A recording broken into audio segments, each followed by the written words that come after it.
ফেনী, নোয়াখালী, লক্ষ্মীপুরের মানুষের যেমন বিএনপির কাছে একটা দাবি আছে, জোর দাবি এলাকার উন্নয়নের ব্যাপারে, মানুষের সমস্যা দূর করার ব্যাপারে, ঠিক বিএনপির একটা দাবি আছে না আপনাদের কাছে? কি সেই দাবি? কি সেই দাবি? ধানের শীষকে জয়যুক্ত করা, ধানের শীষকে জয়যুক্ত করা। এখন প্রিয় ভাই বোনেরা, আমরা রাজনীতি করি কাদের জন্য? দেশের মানুষের জন্য আমরা রাজনীতি করি। স্বাভাবিকভাবে আমরা যখন দেশের মানুষের জন্য কাজ করতে চাইব, তখন আমাদের পরিকল্পনা থাকতে হবে। আমরা যা বলবো, আমরা আপনাদের সামনে চেষ্টা করব সেই কাজগুলো বাস্তবায়ন করার জন্য। কারণ আমরা মনে করি জনগণই হচ্ছে বিএনপির সকল রাজনৈতিক ক্ষমতার উৎস। সেই জন্যই প্রিয় ভাই বোনেরা, আপনারা দেখেছেন যে যখন আমি এই দেশে আসলাম প্রায় 17 বছর পরে, স্বৈরাচারের পতনের পরে, তখন কিন্তু আমি একটি কথা বলেছিলাম যে আমি দেশের মানুষের জন্য কিছু পরিকল্পনা তৈরি করেছি। সেই পরিকল্পনাগুলি হচ্ছে কিভাবে, একটি পরিকল্পনা হচ্ছে যে কিভাবে দেশের যে নারী সমাজ আছে, বিশেষ করে গ্রাম অঞ্চল সহ শহর অঞ্চলের যে যারা পরিশ্রম করে খেটে খাওয়া মানুষ, এই মানুষগুলো ভেতর পরিবারগুলোর মধ্যে নারীদের জন্য একটি ফ্যামিলি কার্ড আমরা দিতে চাই। আমরা গৃহিণীদেরকে যেমন ফ্যামিলি কার্ড দিতে চাই, ঠিক একইভাবে আমরা আমাদের কৃষক ভাইদের পাশে দাঁড়ানোর জন্য আমরা কৃষক ভাইদেরকে একটি কৃষক কার্ড দিতে চাই। এই কৃষক কার্ডের মাধ্যমে আমরা সার, কীটনাশক ঔষধ, বীজ এটি আমরা কৃষকদের হাতে সরাসরি পৌঁছে দিতে চাই।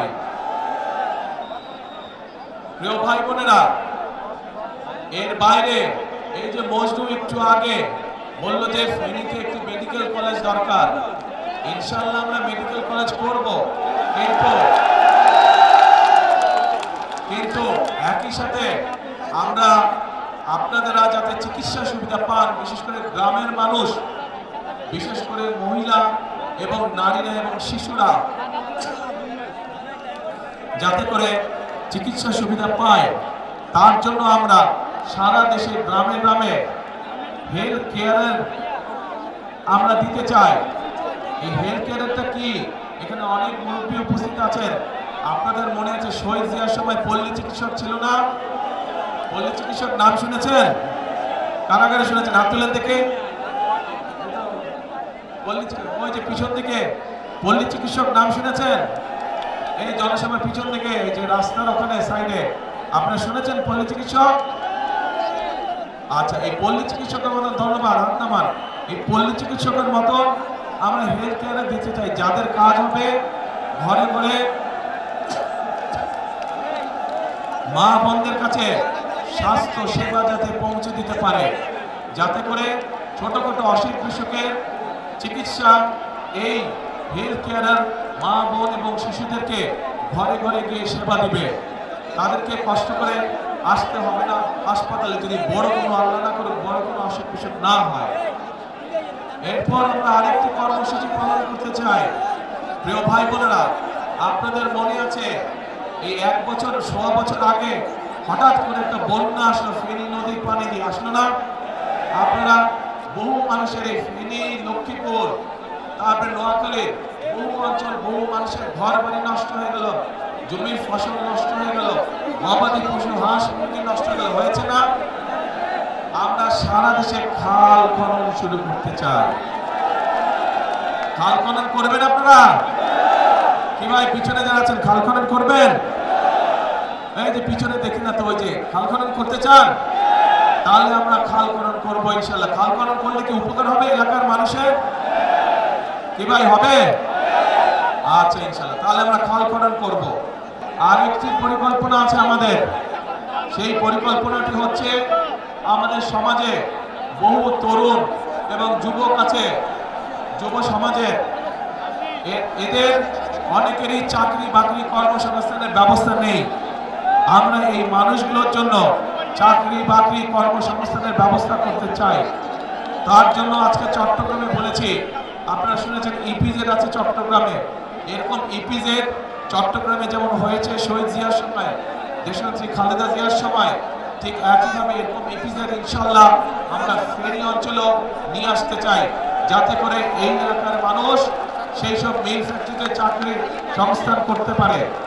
শুধু এটাই নয়, আমরা চাই আমাদের এই এলাকার অনেক মানুষ, উপজেলা পর্যায়ে গ্রাম পর্যায়ের অনেক তরুণ যুবকরা বিদেশে যায় না আপনাদের এখান থেকে। কিন্তু এই মানুষগুলোকে যদি একটু ট্রেনিং দেওয়া যায় বিভিন্ন বিষয় এবং ভাষা শিক্ষা দেওয়া যায়, তাহলে আপনাদের এই যে বিদেশে যান তার জন্য আরো ভালো বেতনের ব্যবস্থা করা যায়, ভালো বেতনের চাকরি আপনারা সংস্থান করতে পারবেন। সেজন্য আমরা চাই আমাদের তরুণ যুবকদেরকে বিভিন্ন রকম ট্রেনিং দিয়ে এবং ভাষা শিক্ষা দিয়ে আমরা তাদেরকে বিদেশে পাঠাতে চাই। তাতে তারও লাভ হবে, দেশেরও লাভ হবে, কারণ সে তখন ভালো বেতনের চাকরি করতে পারবে এবং একই সাথে সে দেশের জন্য বেশি পরিমাণ বৈদেশিক মুদ্রা পাঠাতে পারবে, যা দিয়ে আমরা দেশের মানুষের জন্য মিল কলকারখানার ব্যবস্থা করতে পারবো। প্রিয় ভাই বোনেরা, এই যেই পরিকল্পনাগুলো আপনাদের সামনে তুলে ধরলাম, এই পরিকল্পনাগুলোকে আপনারা মনে করেন এগুলো বাস্তবায়ন করতে পারলে দেশের মানুষের ভাগ্যের পরিবর্তন ঘটবে? কি মনে করেন আপনারা? পরিকল্পনাগুলো ঠিক আছে? কি ভাই বোনেরা, পরিকল্পনা ঠিক আছে? আচ্ছা, ঠিক আছে। তো পরিকল্পনা যদি এখন ঠিক থাকে, পরিকল্পনা যদি ঠিক থাকে, তাহলে এই পরিকল্পনা আস্তে আস্তে কথা শুনতে হবে তো, কথা শুনতে হবে তো, কথা শুনতে হবে।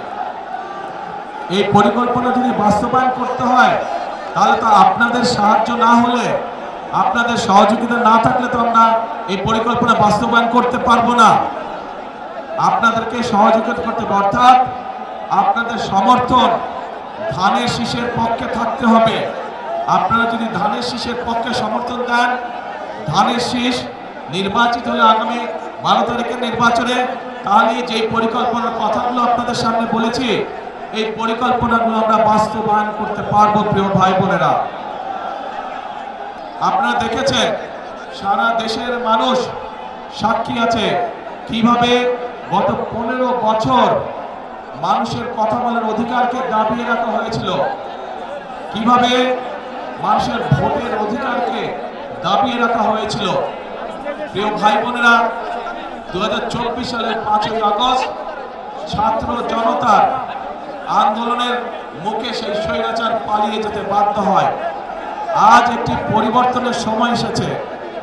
আজকে সবার মধ্যে দাঁড়িয়ে আমি হয়তো আপনাদের সামনে আমাদের অন্য রাজনৈতিক প্রতিপক্ষ যারা আছে সেই প্রতিপক্ষদের সম্পর্কে হয়তো অনেক কথা বলতে পারতাম, কিন্তু সেই প্রতিপক্ষদের সম্পর্কে যদি আমি কথা বলি, তাতে জনগণের কি কোনো লাভ হবে?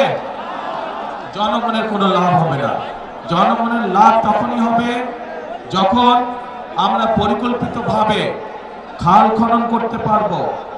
জনগণের লাভ হবে যখন আমরা পরিকল্পিতভাবে আপনাদেরকে স্বাস্থ্য সেবা দিতে পারবো। জনগণের লাভ হবে যখন আমরা আমাদের তরুণ যুবক তরুণদের জন্য, মা বোনদের জন্য আমরা কর্মসংস্থানের ব্যবস্থা করতে পারবো। জনগণের লাভ হবে যখন আমরা আপনাদের জন্য রাস্তাঘাট, ব্যবসা বাণিজ্য অর্থাৎ আইন শৃঙ্খলা সঠিক রাখতে পারবো, তখনই জনগণের লাভ হবে। রাজনৈতিক প্রতিপক্ষ সম্পর্কে অনেক কথা বলা যায়, কিন্তু তাতে জনগণের লাভ কোনোই হবে না। প্রিয় ভাই বোনেরা, আসুন 5ই আগস্টের পরে দেশের মানুষ পরিবর্তন চায়। যেই পরিবর্তনের ফলে দেশের মানুষের সমস্যা ধীরে ধীরে কমে আসবে। সেজন্যই আমাদেরকে পরিশ্রম করতে হবে, আমাদেরকে কাজ করতে হবে, আমাদের কৃষকদের ফসলের উৎপাদন বৃদ্ধি করতে হবে, আমাদের মা বোনদেরকে অর্থনৈতিকভাবে স্বাবলম্বী করতে হবে, আমাদের তরুণদের যুবকদের কর্মসংস্থানের ব্যবস্থা করতে হবে, আমাদের মানুষরা দেশের মানুষ যাতে নিরাপদে রাস্তাঘাটে চলাচল করতে পারে, নিরাপদে ব্যবসা বাণিজ্য করতে পারে, নিরাপদে চাকরি বাকরি করতে পারে, সেই জন্য আইন শৃঙ্খলা ব্যবস্থাকে কঠোর হস্তে নিয়ন্ত্রণ করতে হবে। আমাদেরকে জনগণের তখনই ভাগ্যের পরিবর্তন হবে। আমরা দেখেছি বিগত স্বৈরাচারের সময় কিভাবে এই দেশের জনগণের সম্পদ লুটপাট করে বিদেশে পাচার করে দেওয়া হয়েছিল। আমরা যে সকল পরিকল্পনা আপনাদেরকে বললাম, এগুলো আমরা তখনই বাস্তবায়ন করতে পারবো এবং এইসব পরিকল্পনা জনগণের ভাগ্যের পরিবর্তন তখনই করতে পারবে যখন আমরা এই যে দুর্নীতির লাগাম টেনে ধরতে পারবো, তখনই আমরা এইসব পরিকল্পনা বাস্তবায়ন করতে পারবো। এবং এই সকল পরিকল্পনা বাস্তবায়ন করতে হলে জনগণের জন্য আইন শৃঙ্খলা ব্যবস্থা কঠোর হস্তে নিয়ন্ত্রণ করতে হলে, দুর্নীতির লাগাম টেনে ধরতে হলে প্রিয় ভাই বোনেরা, আপনাদেরকে আগামী 12 তারিখে ধানের শীষকে নির্বাচিত করতে হবে। কারণ যে পরিকল্পনার কথাগুলো আপনাদের সামনে আমি তুলে ধরলাম, এই পরিকল্পনাগুলো হচ্ছে ধানের শীষের পরিকল্পনা। আমরা অতীতেও দেখেছি যে ধানের শীষ যতবার দেশ পরিচালনার সুযোগ পেয়েছে, সেই শহীদ রাষ্ট্রপতি জিয়া রহমানের সময় দেখেছি, সেই দেশনেত্রী খালেদা জিয়ার সময় দেখেছি যে মানুষের ভাগ্যের পরিবর্তন ধীরে ধীরে হয়েছে। কাজে ইনশাআল্লাহ আগামীতে আপনারা আবার ধানের শীষকে নির্বাচিত করলে ধানের শীষ সরকার গঠনে সক্ষম হলে আল্লাহর রহমতে আমরা আবার খালেদা জিয়ার রেখে যাওয়া কাজগুলো আমরা আবার চালু করব। শহীদ জিয়ার রেখে যাওয়া কর্মসূচিগুলো আমরা আবার চালু করব, যাতে করে দেশের মানুষের ভাগ্যের পরিবর্তন হয়। প্রিয় ভাই বোনেরা, কথা একটাই, একটু প্রথমে বক্তব্যের বলেছে যে ফেনী, লক্ষ্মীপুর, নোয়াখালী এইখানকার মানুষের যেমন বিএনপির উপরে একটা হক বা দাবি আছে, ঠিক বিএনপিরও এই 3 জেলার মানুষের উপরে একটা হক বা দাবি আছে। কি সেই দাবি? ধানের শীষকে নির্বাচিত করা। কারণ এটা খালেদা জিয়ার এলাকা, খালেদা জিয়া এই এলাকার সন্তান, খালেদা জিয়া এই এলাকার মেয়ে। স্বাভাবিকভাবে ধানের শীষ নির্বাচিত হলে খালেদা জিয়ার সম্মান বৃদ্ধি পাবে এবং আমি মনে করি এই এলাকার মুরব্বী সহ, মা বোনেরা সহ, তরুণ যুবক সহ, তরুণরা সহ সকলে তাদের এলাকার সন্তান খালেদা জিয়ার সম্মান আসমানের উপরে তুলে ধরবে ইনশাআল্লাহ। প্রিয় ভাই বোনেরা, আসুন 12 তারিখে আমরা গণতন্ত্রকে পুনঃপ্রতিষ্ঠিত করি। কারণ গণতন্ত্র যদি পুনঃপ্রতিষ্ঠিত হয়, দেশে যদি জবাবদিহিতা থাকে, যদি আপনার বিগত 15 বছর ধরে সারা বাংলাদেশের কোথাও কোনো সত্যিকার অর্থে জনপ্রতিনিধি ছিল না, এবং যেহেতু সত্যিকার অর্থে জনগণের প্রতিনিধি ছিল না, সে কারণে দেশের আজকে এই অবস্থা। আমরা দেখেছি কিছু সংখ্যক মানুষের ভাগ্যের পরিবর্তন হয়েছে, কিন্তু 98% মানুষের ভাগ্যের পরিবর্তন হয়নি। আমাদের কাজ হচ্ছে গ্রামের, দেশের খেটে খাওয়া মানুষের ভাগ্যের পরিবর্তন করা। আপনারা গণতন্ত্রের বুনিয়াদ যদি শক্তিশালী করতে হয়, তাহলেই একমাত্র সম্ভব জনগণের অংশগ্রহণের মাধ্যমে গণতন্ত্রের বুনিয়াদ শক্তিশালী করা। এবং গণতন্ত্রের বুনিয়াদ যত শক্তিশালী হবে, তত মানুষের ভাগ্যের পরিবর্তন হবে। প্রিয় ভাই বোনেরা, আমরা বিশ্বাস করি এই দেশকে যদি এগিয়ে নিতে হয়, বাংলাদেশের মানুষ যেভাবে এই দেশকে কল্পনা করে, বাংলাদেশের মানুষ তাদের সামনে এই দেশের সম্পর্কে যে প্রত্যাশা, সেই প্রত্যাশা তখনই বাস্তবায়ন করা সম্ভব আমরা যারা গণতন্ত্রে বিশ্বাস করি, আমরা সকলে যদি ঐক্যবদ্ধ থাকি, তাহলেই একমাত্র সম্ভব বাংলাদেশের প্রত্যাশিত বাংলাদেশকে গড়ে তোলা। এবং সেই প্রত্যাশিত বাংলাদেশ গড়ে তুলতে হলে আপনাদের সকলের সহযোগিতা প্রয়োজন। আপনাদের সহযোগিতাই একমাত্র পারে একটি সুন্দর ভবিষ্যৎ বাংলাদেশ গড়ে দিতে। সেজন্যই আমি সবসময় একটি কথা বলি, করব কাজ, কে করব কাজ, গড়ব দেশ, সবার আগে বাংলাদেশ। আবার বলি, করব কাজ, সবার আগে বাংলাদেশ। এই যে মানুষগুলোকে আমি আপনাদের কাছে দিয়ে গেলাম, এদেরকে আপনারা 12 তারিখের ভোটে ধানের শীষে ভোট দিয়ে জয়যুক্ত করবেন। তাদেরকে জয়যুক্ত করলে তারা আপনাদের কাছে জবাবদিহি করতে বাধ্য থাকবে। এলাকার সমস্যার সমাধানের জন্য তাদের কাছে যাবেন, তাদের সাথে কথা বলবেন, তাদেরকে বলবেন এলাকার সমস্যার সমাধান করতে। বিএনপি ইনশাআল্লাহ জয়যুক্ত হলে, বিএনপি সরকার গঠন করলে এই এলাকার সমস্যার সমাধানের জন্য আমরা কাজগুলো শুরু করব। প্রিয় ভাই বোনেরা, কথা একটাই, আমাদেরকে দেশকে গড়তে হবে। এই দেশ যদি আমরা না করতে পারি তাহলে আমাদের ভবিষ্যৎ বংশধরদের ভবিষ্যৎ আমরা গড়ে তুলতে পারবো না। কাজে আসুন, এই দেশ আপনার আমাদের সকলের শেষ ঠিকানা। এই দেশেই আমাদের জন্ম, এই দেশেই আমাদের মৃত্যু, এই দেশই আমাদের প্রথম ঠিকানা, এই দেশই আমাদের শেষ ঠিকানা। সেই জন্য এই দেশকে গড়ে তুলতে হলে আমাদের সকলকে ঐক্যবদ্ধ থাকতে হবে, আমাদের সকলকে একসাথে কাজ করতে হবে। প্রিয় ভাই বোনেরা, বিগত 15 বছর যেমন আপনাদের ভোটের অধিকার কেড়ে নেওয়া হয়েছিল জোর করে, এখন যখন আবার গণতন্ত্রের ভিত্তি, গণতন্ত্রের চলার পথ শুরু হয়েছে, তখন একটি মহল কিন্তু ষড়যন্ত্র শুরু করেছে। কাজে আপনাদের সকলকে অনুরোধ করব চোখ কান খোলা রাখার জন্য, যাতে আবার আপনাদের ভোটের অধিকার, কথা বলার অধিকার কেউ ষড়যন্ত্র করে কেড়ে নিয়ে যেতে না পারে। ভোটের দিন কখন যাবেন ভোট দিতে?